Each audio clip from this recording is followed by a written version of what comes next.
হাদিসের মধ্যে আছে আল্লাহর নবী সাল্লাল্লাহু আলাইহি সাল্লাম বলছেন, হাসরের ময়দানে প্রত্যেক নাফরমানকে, পাপীদেরকে, দুনিয়া যারা আনন্দ উল্লাস আর ফুর্তি আর হারাম মজা নিয়া ভোগ করছে, আল্লাহ তাআলা ফেরেশতাদেরকে বলবে, পরে জাহান্নামের বাহির দিয়া একটা বার ঘুরাইয়া জাহান্নামের দরজা বরাবর 1 মিনিট বা 10টা সেকেন্ড দরজার বরাবর দাঁড় করাইয়া এরপরে আমার কাছে নিয়ে আসো। বিশুদ্ধ হাদিস। প্রত্যেক নাফরমানকে ফেরেশতারা জাহান্নামের বাহিরে ঘুরাইয়া দরজার সামনে 1 মিনিট বা 10টা সেকেন্ডের জন্য দাঁড় করাবে। জাহান্নামের একটা আগুনের বাতাস তার বুকটা বরাবর একটা ধাক্কা দিবে বাতাস। আল্লাহর কসম, নবী বলেন, ফেরেশতা যখন এরপরে ওই নাফরমান ব্যক্তিকে আল্লাহর সামনে আনবে, আল্লাহ তাআলা জিজ্ঞেস করবে, আমার বান্দা, দুনিয়ার হায়াত তো তুমি খুব আরামেই কাটাইছিলা, ঠিক না? তো সেই নাফরমান পাপী অথচ দুনিয়ায় যে ভোগ বিলাস করছে, সে আল্লাহকে বলবে, রব, জীবনে সুখ কি জিনিস আমি তা কোনোদিন দেখিনি। জাহান্নামে এখনো ঢোকে নাই, জাহান্নামের প্রথম বাতাসের ধাক্কা। প্রিয় ভাই, প্রিয় বন্ধু, দুনিয়া ভুলাই দিবে, সুখের দুনিয়া, সুখের দুনিয়া। এখনো অনেক ছেলে মাঝখানে মোবাইলের ছবি তুলাইতেছে। ফালতু বাপ, তুমি উঠে গেলে ভালো। আমি তো ভোটের জন্য আসি নাই, কাজে ব্যাপক জনসমর্থন আমার দরকার নেই। আমি নির্বাচনে প্রার্থী না, আমার কোনো ভোটের দরকার নেই, কাজে আমার ব্যাপক সমর্থন লাগবে এমন না। আমি 2-4-5 জন মানুষের সামনেও বয়ান করছি। অতএব দয়া করে আমি অনুরোধ করছি, আমাদের দিকে তাকাই আসুন। এবং সকল বক্তার ওয়াজ, নিজের ফায়দা দরকার। এই মোবাইলগুলোতে লক্ষ লক্ষ ওয়াজ আছে, সব বক্তার ওয়াজ আছে। দোস্ত, আমার জীবনে থাকা দরকার, আমার কলিজায় থাকা দরকার, আমার হৃদয়ে উপলব্ধি দরকার, আমার বিবেকের অনুভূতি দরকার। এটুকু যদি ভাবনা না আসে, 3টা ঘন্টা আল্লাহর কথা শুনলাম, অথচ আমার হৃদয়ে সামান্যতম কোনো নড়াচড়া হয় নাই, কি শুনলাম? বললই কি, শুনলামই কি? আয়োজনই হলো কি? হযরত জিবরাইল আলাইহিস সালাম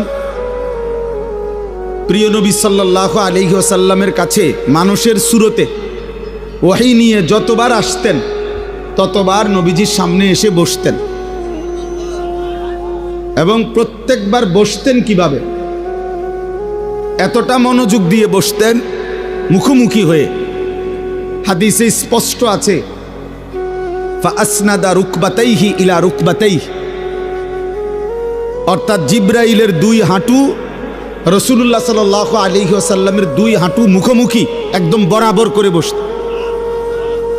তো যদি আমার 2 হাঁটু বরাবর আরেকজন হাঁটু 2টা মুখোমুখি করে বসে, তাহলে বুক এটাও বরাবর, চেহারা এটাও বরাবর, এতটা বরাবর করে বসতেন।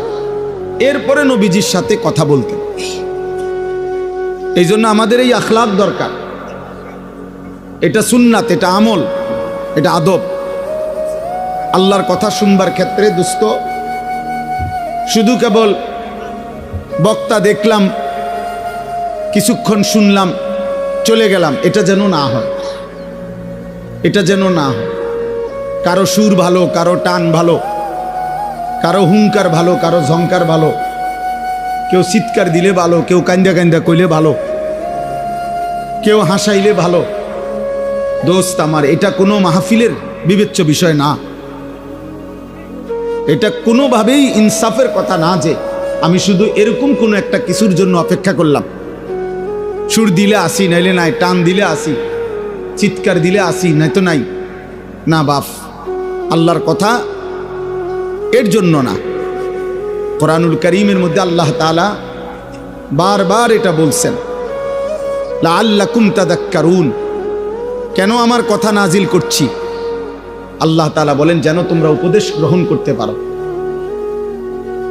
লাআল্লাকুম তাযাক্কারুন, ইয়াইযুকুম লাআল্লাকুম তাযাক্কারুন। আল্লাহ বলেন, আমি ওয়াজ করছি যেন তোমরা উপদেশ গ্রহণ করতে পারো।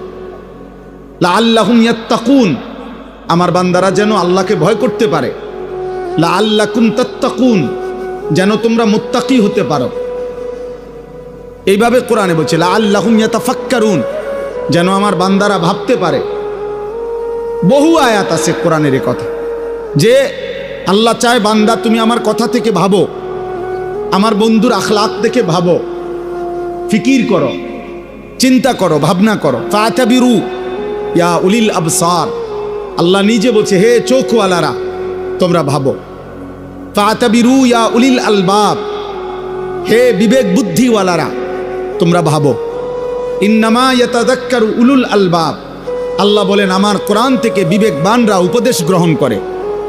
আল্লাহ বলছেন লাকাদ কানা ফি কাসাসিহিম ইবরাতুল লিউলিল আলবাব, আমি আল্লাহ পিছনের যতগুলো ঘটনা কোরআনে বলছি, নূহ নবীর ঘটনা, মূসা নবীর ঘটনা, নমরুদের ঘটনা, ফেরাউনের ঘটনা, আল্লাহ বলেন এগুলো কিচ্ছা বলছি আর অবসর সময় পার করছি এজন্য না, বরং ইবরাতুল লিউলিল আলবাব, প্রত্যেকটা বিবেকবান বুদ্ধিমানের জন্য যেন উপদেশ হয়, নসিহত হয়। কোরআনুল কারীমের মধ্যে আছে আল্লাহ বলছেন মূসা নবীকে, ভাইয়া তোমরা বসতে হবে, এই ছেলেরা, এই মোবাইলওয়ালা ছেলে বসো তুমি।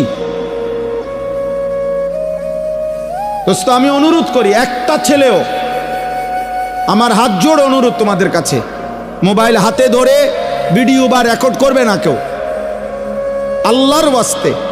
এই মাহফিল আমি যখন কর্মজীবনের শুরু আমার, আমি তখন থেকে চিনি এই মাহফিল। এই মাহফিলে আমি নিজে শ্রোতা হয়ে ওয়াজ শুনছি, এইখানে বসে ওয়াজ শুনছি আমি। এটা ফল ব্যবসায়ীদের মাহফিল, ঐতিহ্যবাহী মাহফিল, আলহামদুলিল্লাহ। অল্প কয়েকজন ব্যবসায়ী মনে করেন আফেল উফুল বেচে, কিন্তু আল্লাহর দ্বীনের একটা ফিকির ধারাবাহিক করাতে আজকে তারা পুরো অঞ্চলের জন্য ব্র্যান্ড, তারা একটা প্রতীক। হাজারো মানুষ অপেক্ষায় থাকে যে ফল ব্যবসায়ীদের মাহফিলটা কোন দিন হবে। তাইলে কিছু অল্প মানুষ হোক, সামান্য হিম্মত হোক, কিন্তু আল্লাহর পথে লেগে গেলে, শুরু করলে একদিন আল্লাহ এটাকে অনেক দূর আগায় দেয়। এটা একটা গুরুত্বপূর্ণ বিষয়, গুরুত্বপূর্ণ বিষয়। এই জন্য দোস্ত আমি অনুরোধ করছি, আমরা প্রত্যেকে একজনও 2 দিন ব্যাপী এই মাহফিলের লাখ লাখ টাকা খরচ, কারো 10 টাকা, কারো 5 টাকা, কারো কষ্টে ভেজা টাকা, সারাদিন দামাদামি মুলামুলি করে এরপরে অর্জন করা বেচারার লাভের কয়টা টাকার থেকে সে এখানে মাহফিলে দিছে, আখেরাতের আশায় দিছে। আমরা ভিডিও করমু, মোবাইল করমু, ছবি তুলমু, বুট বেচা হবে, বাদাম বেচা হবে, চটপটি বেচা হবে। প্রিয় ভাই, প্রিয় বাবা, এর জন্য এত বড় মাহফিল সাজানো হয় নাই।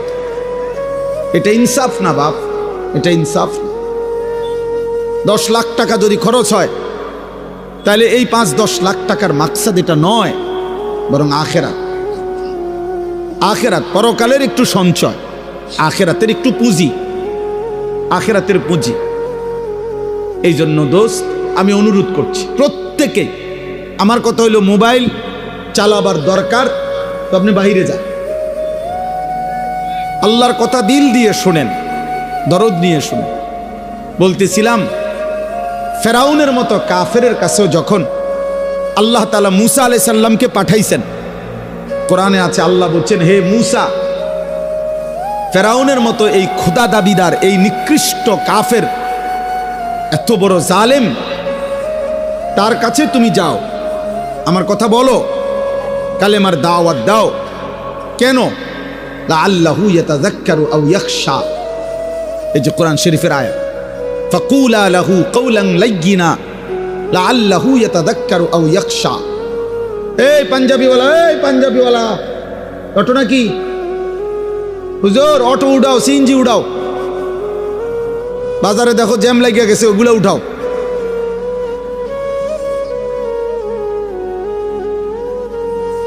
এই জন্য বললাম, আল্লাহ তাআলা বললেন মূসাকে তুমি ফেরাউনের কাছে আমার দাওয়াত দাও, কালেমার কথা বলো।